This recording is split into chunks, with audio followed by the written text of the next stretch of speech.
ఓం నమ శివాయ. అందరికీ నమస్కారం అండి. మార్చి 19న ఉగాది పండుగ రాబోతుంది. ఈ కొత్త సంవత్సరం పేరు శ్రీ పరాభావనామ సంవత్సరం. ఈసారి ఉగాది పండుగ వేళ తెలుగు కొత్త ఆశలు, ఆకాంక్షలు చిగురుస్తూ ఉన్నాయి. ముఖ్యంగా వివాహ ప్రయత్నాల్లో ఉన్న యువతీ యువకులకు ఈ సంవత్సరం గ్రహగతులు ఎంతో కీలకంగా మారబోతూ ఉన్నాయి.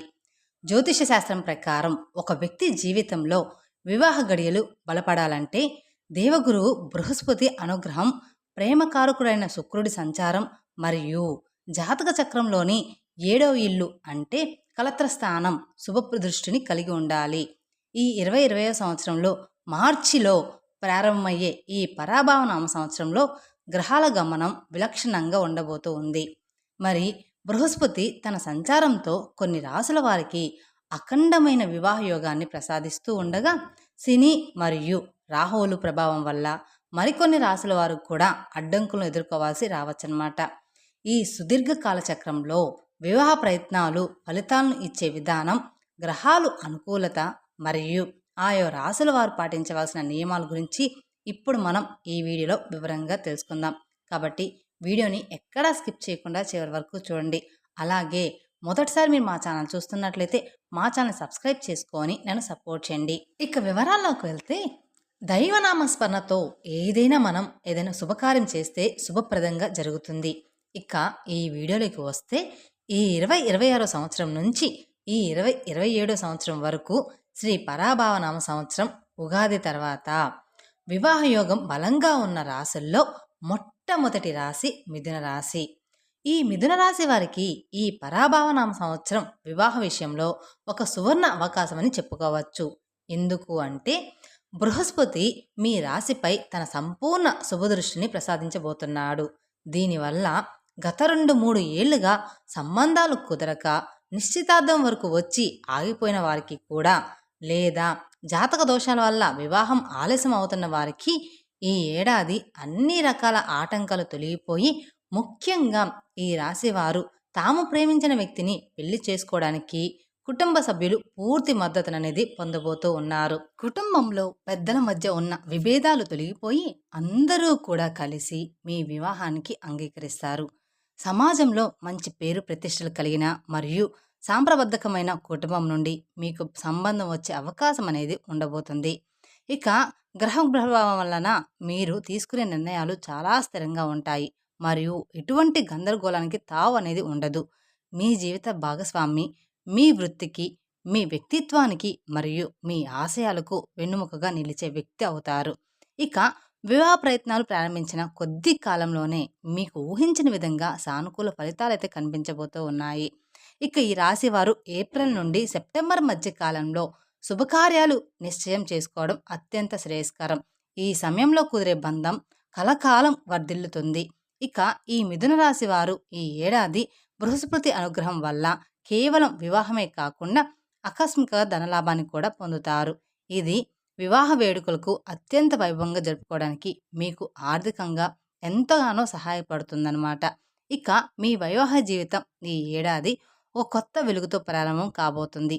ఈ 2026 సంవత్సరం నుండి 2027 సంవత్సరం వరకు శ్రీ పరాభావనామ సంవత్సరంలో వివాహ యోగం ఉన్న రెండవ రాశి ధనుస్సు రాశి వారికి కూడా ఈ 2026లో వివాహ యోగం అత్యంత బలంగా మరియు స్పష్టంగా కనిపిస్తుంది. మీ రాశాధిపతి అయిన బృహస్పతి అనుకూల సమాచారం వల్ల మీ వ్యక్తిగతంలో ఒక రకమైన ఆకర్షణ, తేజస్సు అనేది పెరుగుతుంది. దీనివల్ల పెళ్లి చూపుల సమయంలో ఎదుటి వారిని మీరు సులభంగా ఆకట్టుకుంటారు. కార్మకులైన శనిదేవుడు కూడా మీకు అనుకూలమైన స్థానంలో ఉండడం వల్ల మీ పూర్వపు సుకృతం మరియు కర్మఫలంగా మీకు ఒక యోగ్యుడైన, గుణవంతుడైన జీవిత భాగస్వామి లభిస్తారు. ఈ రాశివారు అపరిచిత వ్యక్తుల ద్వారా లేదా ప్రయాణాల్లో, సామాజిక కార్యక్రమాల్లో ఆకస్మికంగా కలిసే వ్యక్తుల ద్వారా వివాహ బంధంలోనికి అడుగుపెట్టే అవకాశం అనేది కనిపిస్తుంది. మీ జీవిత భాగస్వామి చాలా తెలివైన వారు, ఉన్నత విద్యావంతులు మరియు ఆధ్యాత్మిక చింతన కలిగిన వారు అయ్యే అవకాశం ఎక్కువగా ఉంటుంది. మీ ఇద్దరి మధ్య బంధం కేవలం భౌతికమైనదే కాకుండా మానసికమైన మరియు ఆత్మీయమైన ఐక్యమత్యతో కూడి ఉంటుంది. ఇక ఈ ధనుసు రాశి వారు ఈ ఏడాది ఎటువంటి జోక్యం చేయకుండా వచ్చిన ప్రతి అవకాశాన్ని సానుకూలంగా పరిశీలించాలి. ఇక గ్రహాల మద్దతు ఉన్నప్పుడు చేసే చిన్న ప్రయత్నం కూడా పెద్ద ఫలితాలను ఇస్తుంది. మీరు మనసులో కోరుకున్న లక్ష్యాలన్నిటిని కూడా మీ ఉన్న భాగస్వామిని పొందడానికి పరాభావన సంవత్సరం మీకు ప్రకృతి పరంగా పూర్తి సహకారాన్ని అందిస్తుందన్నమాట. ముఖ్యంగా విదేశాలకు వెళ్ళాలనుకునే వారికి అటువంటి సంబంధాలు వచ్చే అవకాశం బలంగా ఉంది.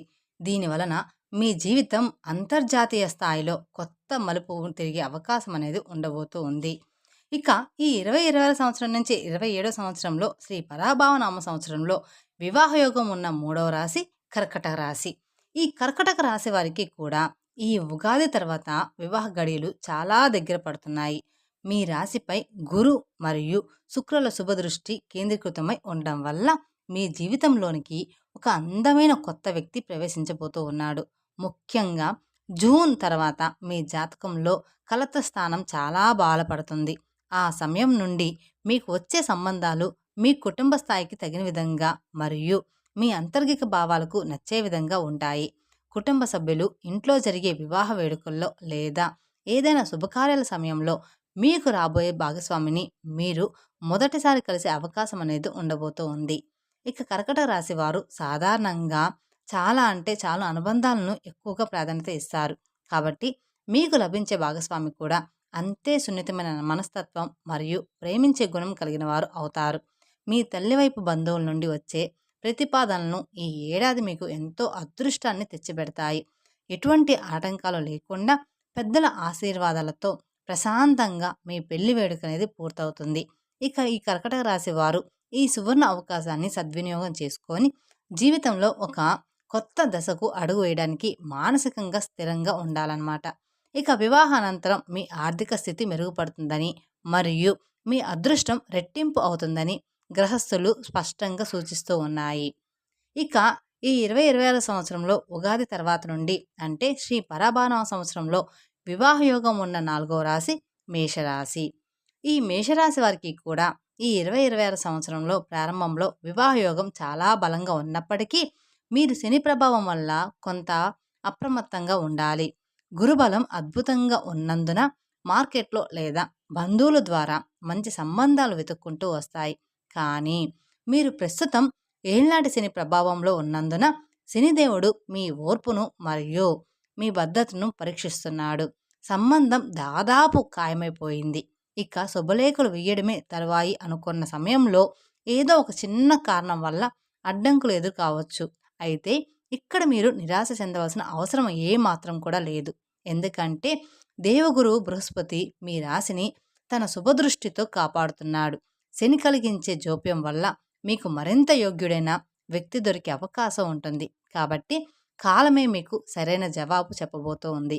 ఈ రాశి వారు సామాజికంగా చాలా చురుగ్గా ఉంటారు.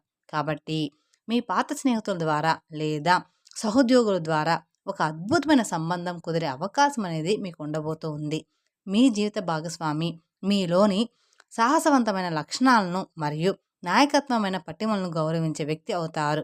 ఓపికతో ఉండి శనిదేవుడికి తగిన పరిహారాలను చేసుకుంటూ ముందుకు సాగితే ఈ ఏడాది చివరకు మీరు ఒక సంతోషకరమైన వివాహమైన జీవితాన్ని పొందుతారు. ఇక శని ప్రభావం వల్ల పెళ్లి కొంత ఆలస్యమైనా అది మీ జీవితాంతం ఉండే సుఖం కోసమే అని గ్రహించాలి. ఇక వివాహ యోగం మధ్యస్థంగా లేదా కొన్ని సవాళ్లతో కూడి ఉన్న రాసుల విషయానికి వస్తే కన్య రాశి వారు ఈ వరుసలో ముందుంటారు. వీరికి ఈ సంవత్సరంలో వివాహ ప్రయత్నాలు జరిగినప్పటికీ అవి అనుకున్నంత వేగంగా సాగవన్నమాట. మీ జాతకంలో 7వ ఇంట్లో శని సంచరిస్తున్నాడు. జ్యోతిష శాస్త్రం నియమాల ప్రకారం కలత్ర స్థానంలో శని ఉండడం అంటే వివాహ ప్రయత్నాలు జోప్యం జరగడం సర్వసాధారణం అనే అర్థం అన్నమాట. అన్నీ కుదిరాయి అనుకున్నా ఏదో ఒక చిన్న సాంకేతిక కారణంతో లేదా జాతక పొంతన లేకపోవడం వల్ల నిశ్చితార్థం వాయిదా పడవచ్చు. ఇది మీ మనసును కొంత ఆందోళనకు గురి చేయవచ్చు. అయితే శని ఇచ్చే బంధం ఎప్పుడూ కూడా విడదీయలేనిదిగా మరియు అత్యంత బాధ్యతమైనదిగా ఉంటుందన్నమాట. అంటే మీకు కొంత ఆలస్యంగా పెళ్ళి అయినా కానీ ఆ బంధం చాలా కాలం పాటు స్థిరంగా ఉంటుంది మరియు అన్యోన్యంగా కూడా ఉంటారన్నమాట.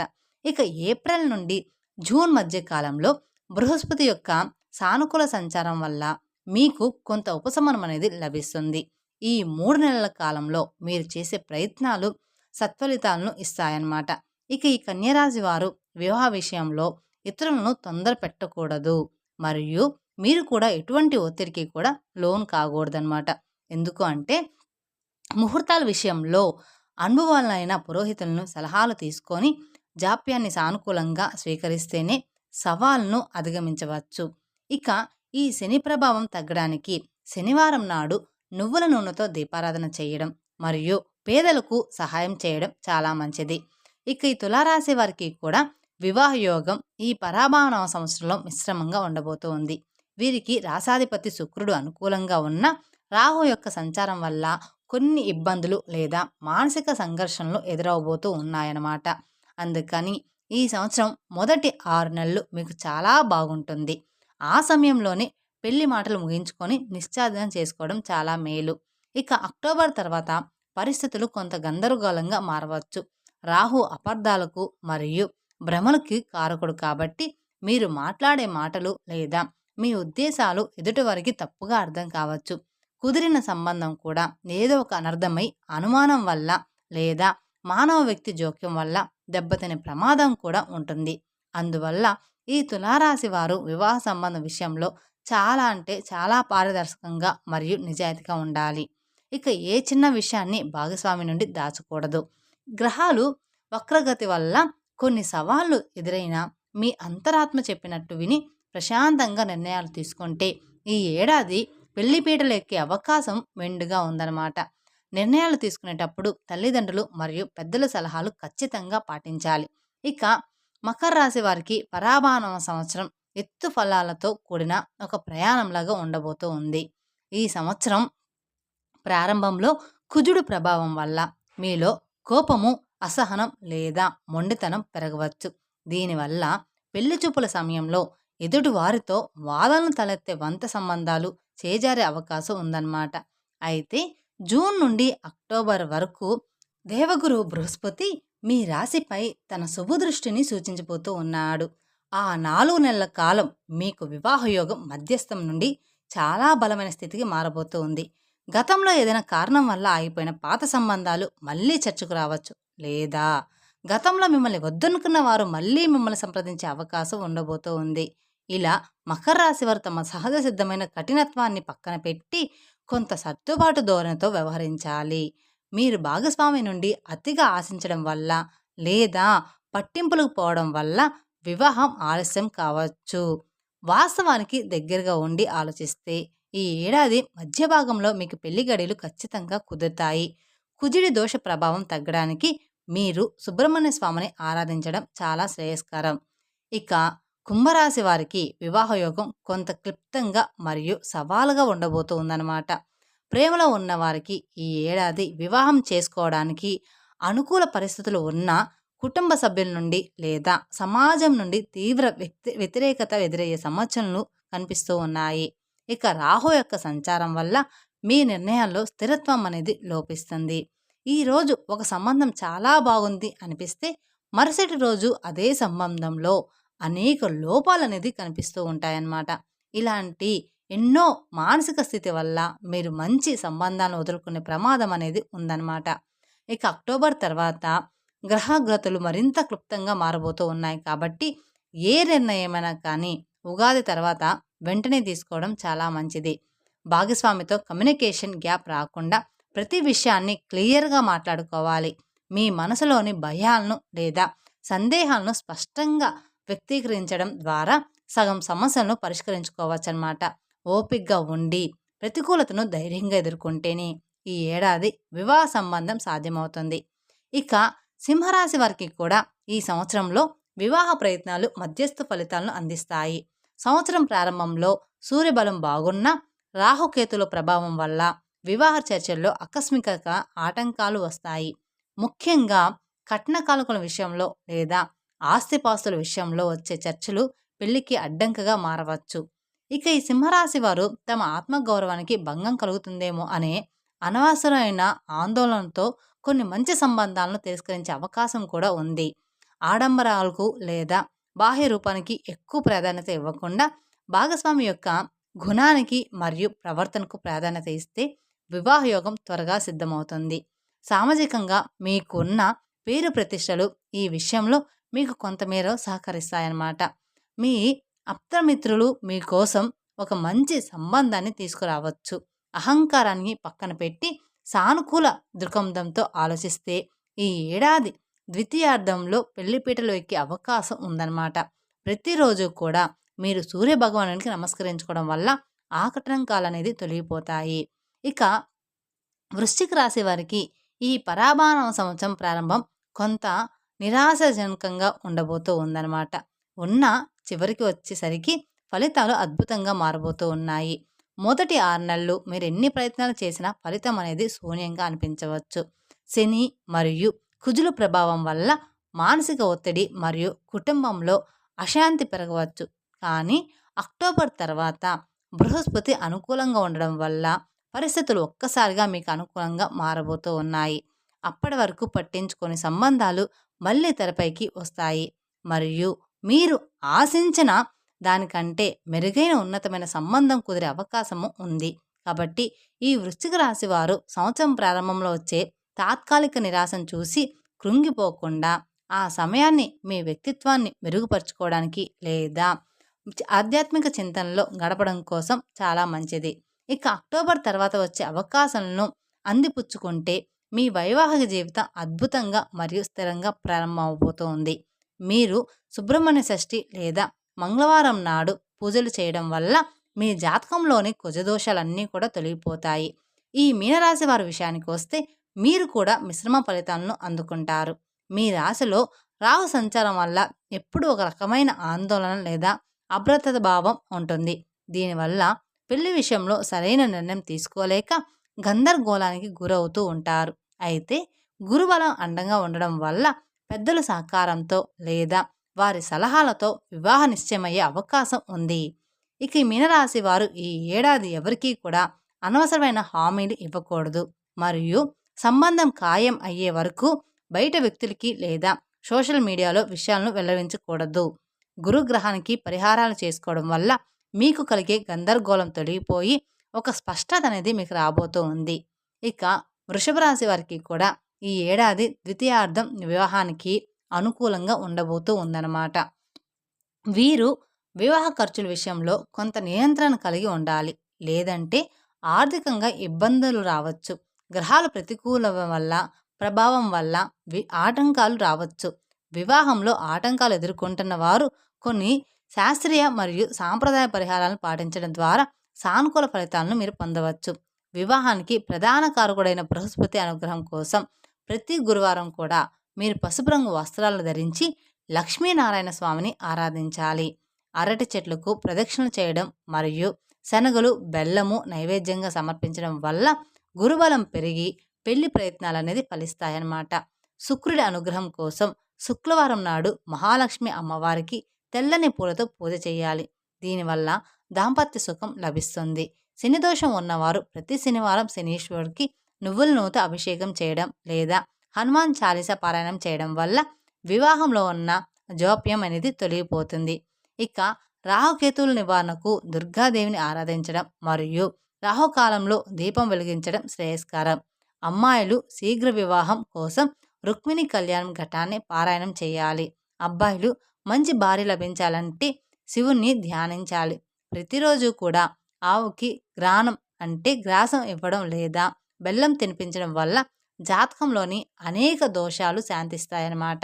పేదలకు అన్నదానం చేయడం, ముఖ్యంగా శుక్రవారం నాడు పేద ముత్తైదులకు తాంబూలం మరియు వస్త్రదానం ఇవ్వడం వల్ల శుక్రగ్రహం ప్రసన్నమవుతుంది.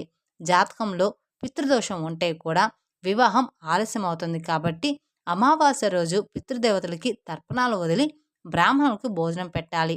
ఇవన్నీ కూడా మీరు నమ్మకంతో మరియు శ్రద్ధతో చేస్తున్నప్పుడు గ్రహాల తీవ్రత తగ్గి అనుకూల ఫలితాలు అనేది కలుగుతాయన్నమాట. ఈ పరాభావన సంవత్సరంలో ప్రతి రాశి వారు తమ జాతక రీతిగా వచ్చే మార్పులను గమనిస్తూ పెద్దల ఆశీర్వాదంతో ముందుకు సాగాలి. వివాహం అనేది కేవలం ఇద్దరు వ్యక్తుల కలయిక మాత్రమే కాదు, ఇది 2 వేరువేరు కుటుంబాలు మరియు సాంస్కృతిక కలయిక. కాబట్టి ఎటువంటి తొందరపాటు నిర్ణయాలు తీసుకోకుండా అన్ని కోణాల్లో క్లుప్తంగా క్షుణ్ణంగా ఆలోచించి అడుగులు వేయాలి. గ్రహాల సంచారం మనకు దిశ నిర్దేశం చేస్తున్నప్పటికీ మన నిరంతర ప్రయత్నం మనం దైవబలం తోడయినప్పుడు అసాధ్యమైనది ఏదీ కూడా లేదనమాట. గ్రహగతులు అనుకూలించినప్పుడు అలసత్వం వహించకుండా ప్రయత్నాలు వేగవంతం చేయడం ద్వారా సకాలంలో వివాహాన్ని పూర్తి చేసుకోవచ్చు. మీ వ్యక్తిగత జాతకంలో దశ మరియు అంతర్దశలు కూడా ముఖ్య పాత్ర పోషిస్తూ ఉంటాయి. కాబట్టి ఒకసారి అనుభవమైన జ్యోతిష్యుని సంప్రదించి మీ జాతకాన్ని సక్రమంగా విశ్లేషించుకోవడం ఉత్తమం. ఇది మీకు మరింత భద్రతను మరియు స్పష్టతను ఇస్తుంది.